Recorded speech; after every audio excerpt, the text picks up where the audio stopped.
Greetings, Team DPS. I'm Dr. Alex Marrero, proud superintendent here at Denver Public Schools, and thank you for joining us on this special edition of the Marrero Moment. Today I have the pleasure of hosting our very own Chuck Carpenter, our Chief of Finance here at DPS, and a follower, but also now a guest on the show. It's nice to have you here, Chuck. Great to see you. Thanks for having me. I know that you're usually on the other end, really taking notes. It's great to have you here. First question is, what do you think about the setup now that you see it intimately? This is great. This is really comfortable and a lot nicer than most of the places we are. Yeah. Yes, usually we're in offices and touring our lovely schools, but also with something to address. Now we're just having a conversation. So this is going to be great because you bring a wealth of knowledge, and that's why you are our guest today. I really want to ask, before I get into any other specific school finance related questions, is more about your role. So what is a Chief of Finance for Denver Public Schools? Well, I think we have a really big role, and we have a team that does all of the financial things that you'd expect at any big organization. We have a budget team, an accounting team, procurement, and payroll, and all the things that you'd think about at a big company. DPS is a school district, but it's also one of the biggest companies in Colorado. Yeah, one of the largest employer in our state. How large is our budget? $1.5 billion. That's with a B. That's with a B. It's a lot of money. It is. A lot of responsibility. It is a lot of responsibility. We have a lot of important work that we have to do for our kids. So being the Chief of Finance is a monumental task when it comes to a district of our size. How do you do it is one question, and how do you and your team stay organized on a personal level? And on a more macro level, how do we as a district ensure financial accountability? Well, we have a lot of really specific technical ways, but I want to just say the first thing is culture. And you take seriously integrity, you take seriously accountability, and that has to start at the top, and that is how you handle every kind of financial transaction that we do. But in terms of the specific things, in terms of accountability, everything that we do is public. Every budget is online. Every single expense that we have is subject to public scrutiny, and that's how it should be. This is the public's money to serve the public's kids. So everything is online. If you want to know exactly how we've spent anything on a certain day, it's there to see. Yeah, so absolutely visible and transparent. But also we have other entities that come in and make sure that we're doing everything on the up and up, and we have a clean slate. Absolutely. Every year we have an audit, and an external firm comes in, and they can ask for anything. They come in, they say, give us this, and we turn it over every year. And we've had a clean audit ever since I've been here. All right. Yeah. That's great news for us, but also great insight for everyone who is just wondering. I know something that is on the minds of a lot of our viewers and the DPS community as a whole is everything that has to do with this bond initiative, and maybe even the term bond. Let's start very simply. What is a school bond, and what does it support? Yeah, this is a great question. There are going to be bond questions all over the state of Colorado on the ballot, not just in DPS, but in other school districts across the state. A bond is just a financing mechanism, kind of like a mortgage, where you say, all right, we're going to take out a loan, basically, and we're going to pay it back over 20 or 25 years. And by doing that, we're going to be able to do all these projects right now that kids not only today, tomorrow, but over the next 20 years are going to benefit from. Wow. We've covered a lot of ground with the 2020 bond. Improved learning environments for our students, our staff, all while leaning into our strategic roadmap. But I want to shine a light on another important financial undertaking that happened in 2020. In 2020, we also passed the mill levy override, which is a different type of funding than the bond funding, which the bond funding supports capital improvement projects.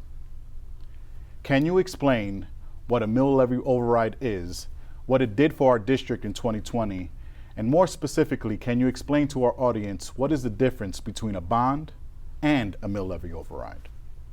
Yeah, so this is a great question. This is a question that a number of folks probably watching are wondering. The bond that I just talked about, that is specifically for capital improvements. Those are things like improving maintenance at a particular school, building a new school, in some cases putting air conditioning in a school, but it's always a construction project for the most part. A mill levy override is a different kind of an expense. It's usually a programmatic expense. Over the years, we've had behavioral rights that have brought in arts teachers and music teachers and PE teachers, mental health professionals. In 2020 in particular, we added nursing and mental health services and also increased compensation for all of our educators. Right. Major distinction between the two. So thank you for that explanation. I think another question our community may have or that they're seeking to understand is school bond funding in the first place, right? So we function in this world of per pupil funding. And some may ask, okay, is that not enough? Are needs not being met in the way that we fund our schools? If you can answer that question, but also incorporate us as a state, how do we compare to others?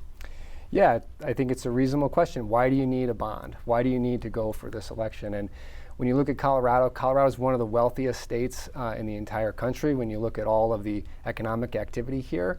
But the way we fund our schools is a little bit the opposite of that. We are in the bottom 10 nationally, and I think you can look at different studies and they'll say a little bit different things, but they'll always say, 44, 43, you're always in the bottom 10. And so, that's just, that's not what we want for our kids, and we want to do better than that, and that's why we're going for an election like this. Yeah, so the sad truth is an incredible state, one of the wealthiest states in comparison to a lot of the other states in the union. Unfortunately, when it comes to public education, we're one of the poorest funded, if I can just simply put it that way. So I appreciate the work that you do in securing the funding, and I understand the need, hence why I'm also supportive of it. I want to circle back to our discussion about financial accountability. I understand that a bond oversight committee was established to watch over the 2020 bond funding after it was approved by our voters.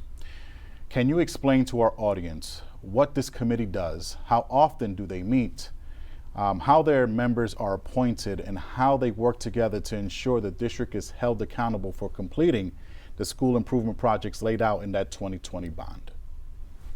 I'd love to. I mean, you talk about the almost $800 million that the citizens of Denver basically said, DPS, yes, take this money and go do these projects. How do we know that you're going to do what you said you're going to do? And one of the ways that we try and ensure that is obviously reporting on these things, and our books are always open, but a special committee, usually of folks who are part of the Planning and Advisory Committee, the CPAC we call it, who put the package together in the first place. Some of those folks will come forward and be on the Bond Oversight Committee during the school year, about once a month, usually an early morning meeting on a Wednesday, and we'll come in and we'll look at very detailed spreadsheets, and we'll look at how the projects are going, and we'll say this one's over budget, this one's under. It's a lot of hard work. Some of it's a little bit tedious, but those folks that do it, we're very, very thankful for them for doing it, and it's very hard work. Thank you, Chuck. And I want to thank our Bond Oversight Committee for taking time out of their busy lives to help us, as we say at DPS, get better at getting better. And also thank you, Chuck, for shining a light on the work that we've accomplished. But I also want to pivot the conversation ahead a little bit to this current year. Recently, the Board of Education announced that they unanimously supported a 2024 bond resolution, in essence asking voters to consider supporting a now $975 million bond effort this fall. You mentioned the group earlier, a group of volunteers, the Community Planning and Advisory Committee, known as CPAC. I know you played a crucial role in helping volunteers prioritize funding recommendations, so thank you, Chuck. So I have some big questions for you now. Please answer in any order. 1, can you speak to your experience with the CPAC? 2, how did the volunteers receive recommendations from our district leaders? 3, how did they work to prioritize them all together? And lastly, can you please tell our audience, how did you and your financial team ensure that this was an equitable process from beginning to end? All right, that's a lot of questions. You want me to repeat them? No, maybe if I don't get them all done. But I think CPAC, as you mentioned, the planning group that comes together to put our bond together is among one of the great things we do at DPS, because we bring in the community and we don't just say, here's what we need to do, can you just sort of agree with us? No, we say, we have over $2.3 billion of capital needs that we think need to be done in this district. We bring in this group from the community and we say, here's our recommendation. What do you think? And I am proud of the work that we did, but the work that the staff did was a lot of listening and a lot of answering questions to the members of the CPAC. And when the CPAC said, we don't think this should be in the package, we want to take that out and we pull these other things in, we kind of just said, okay, well, that's why you're here, is to help us understand what you think needs to be. And so we were able to take that $2.3 billion down to $975 million, and that was the proposal that the staff gave to you that you turned around and gave to the board. Yeah. An incredible process. I also appreciated not only the commitment of our community, but also the level of expertise and, of course, the decision making. And it was a great moment just to say, yep, you're heading in the right direction because we can benefit from this. So I was excited to be alongside with them when they proposed it to the board. Don't want to speak on behalf of the board, but the fact that it was unanimous, it seems that they were excited as well. And they were engaged in the process They were engaged in the process, and this process wasn't one evening in one cafeteria. This was from January through May, many months after school, sometimes to 8:30 at night, getting kicked out of schools because we had to get ready for the next day. The committee deserves all the credit. They worked hard. This was not a quick exercise. I want to thank the 2024 CPAC committee and, of course, the co-chairs. Thank you for your time, effort, and also expertise. And thank you for explaining the CPAC process to our audience. That ultimately led us to a proposal and also a package that now is being considered. So now that it is being considered, specifically in the 2024 bond resolution that was approved by the Board of Education, the next step is an election where the Denver citizens decide how they feel. So November 5th, Denver voters will be asked to choose whether or not they approve the new bond package.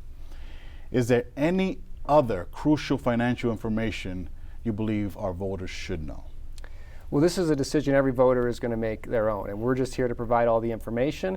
But I think something important to know is that Denver's been very generous over the years, and so this bond package doesn't require a tax increase. Just keep taxes where they are, and it'll be in a $1 billion investment in the DPS infrastructure and our kids. Yeah, and that's very different than some of the other items that are on the ballot, right? That will prompt an increase in taxes. So I know there's a lot of initiatives and proposals, and we want to wish everyone well. But I know that $2.3 billion is a tremendous amount of money that we need to make sure that we have the best learning environments for our scholars. So, and just like all the other times that we came out for an initiative and our voters supported it, we have never let them down. We have been celebrating for the past 4 years the 2020, and even in 2020 there was a lot of celebration in 2016 and so forth and so forth. So the stakes are high now, but we're also so close to some milestones. 29 sites away from having 100% some sort of air conditioning happening in all of our facilities. That's a pretty big milestone, right? So that means potentially no operational closures. Knock on wood, knock right there. Beginning or the end of the school year. And also some much needed safety upgrades for our schools. Close to $30 million, by far more than we've ever seen in any bond proposal when it comes to making sure our students are safe and secure. So I think that's all. You did very well. It's as if you've taken this test before. Thank you, Dr. Marrero. That just means that you know what you do, you love what you do, and you know what we need to bring forward to make sure that we have the best learning experience. I want to thank you, Chuck, for now being one of the few guests that we've had here on this lovely couch. And your knowledge not only was needed at this time, but also incredibly well received, I can say, as someone who's also asking these questions as a member of the community. So thank you for your time. Thanks for having me. Signing off from this special edition of the Marrero Moment, it's your proud superintendent,